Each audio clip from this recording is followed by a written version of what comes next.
What's going on, guys? My name is Matt, and by doing these videos for you guys, I end up testing a lot of different hardware components. One of the main things I test on the channel is GPUs, and what ends up happening many times is I use my personal rig to test them. This works okay, but many times it can affect my workflow and doesn't always make sense to do, especially when testing super low-end graphics cards, as more than likely no one will ever pair an R7 1700 with something like a GT 1030. Because I have a few budget GPUs coming up I wanted to test, I decided to throw together a basic Ryzen 3 based test system that would be good to test low-end cards on. This allows me to both show more realistic numbers for these budget cards and keeps me from having to cannibalize my own personal rig to benchmark them. So what I decided to do was not just tell you guys what parts I selected for this, but also show you how I assembled it, as I don't have any recent videos of me actually building a PC on the channel. Though this isn't necessarily a guide, some of you guys may find this helpful if you're wanting to make something similar or just want to see the order in which I assemble a computer. So without further ado, let's go ahead and get into the parts I selected and how I put them together. Like the title implies, this is a Ryzen 3 based system. The chip I'm using in this build is the Ryzen 3 1200, a quad-core CPU that's a really amazing value and can even be overclocked a fair amount to get the max performance out of it. For the motherboard, I went with the MSI B350M Pro VDH.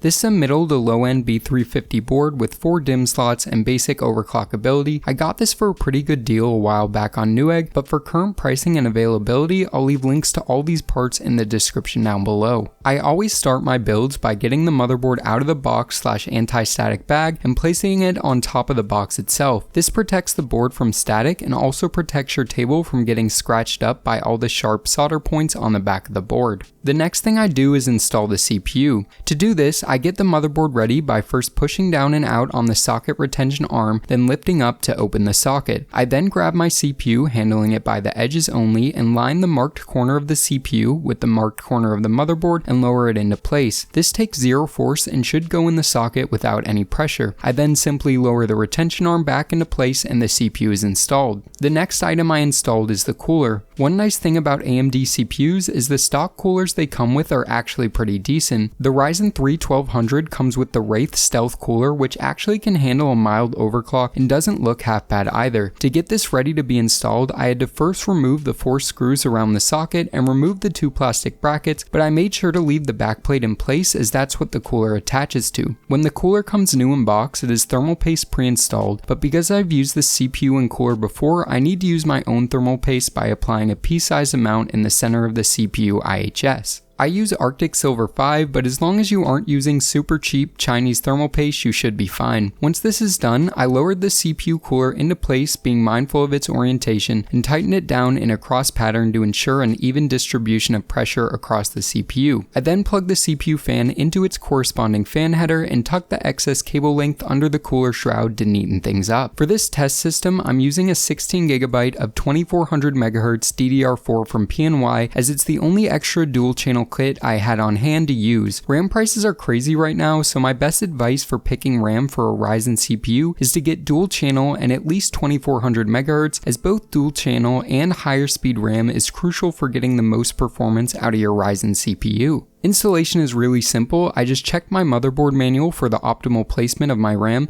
and unlocked the corresponding slots. Then, lining up the notch in the sticks with the notch in the slot, I lowered and clicked each stick into place. Once this was done, I decided to set the motherboard aside and get my case out to start preparing it. For my case, I'm using the Rosewell FBM01. This case was super cheap at only $20 and actually isn't half bad, as it has 2 fans pre-installed. Sure, it doesn't look great, but for my purposes, it works fine. After getting it out of the packaging, I removed the side panel and laid it on its side so I could more easily work in it. The first thing I always do after opening a case is install the I/O shield, which is as easy as lining it up in the proper orientation and popping it into place. I make sure to do this first, as there's nothing worse than getting halfway through a build only to realize you have to tear most of it down just because you forgot to install the I/O shield. The next thing I installed was the power supply, which for this build I'm using a 450 watt Cooler Master power supply, which supplies plenty of clean power for my CPU and any low-end GPU I can throw at it. Installing it is as simple as lining it up in the top of the case with the fan facing down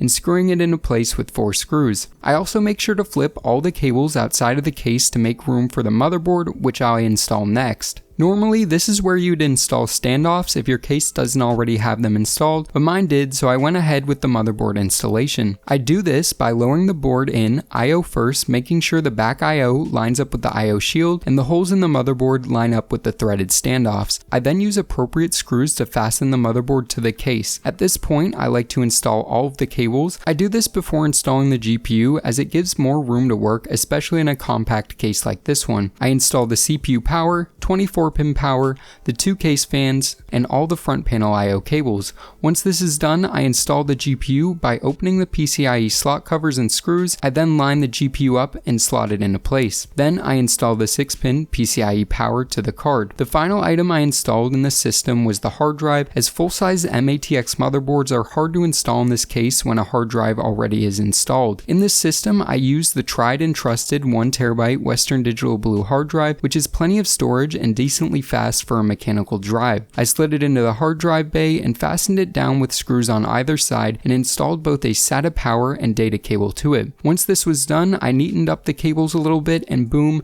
my Ryzen 3 test system was complete. Also, if you're wondering what GPU I'm testing first, you may be able to tell I installed an HD 7850, which I'll actually be comparing to another HD 7850. This may not make much sense now, but stay tuned and you'll find out why in about a week. I didn't run any benchmarks on this system yet, as Ryzen 3 has been so heavily benchmarked at this point that there are dozens of videos out showing the performance, but that's not what this video was about anyway. The whole point of this video was to show you the parts I chose and how I put them together. So yeah guys, I think this wraps this video up. I hope you guys enjoyed it. If you did, make sure to give this video a big thumbs up, as well as consider subscribing for more PC and tech related content in the future. And as always, this is Matt from Tech by Matt, signing out.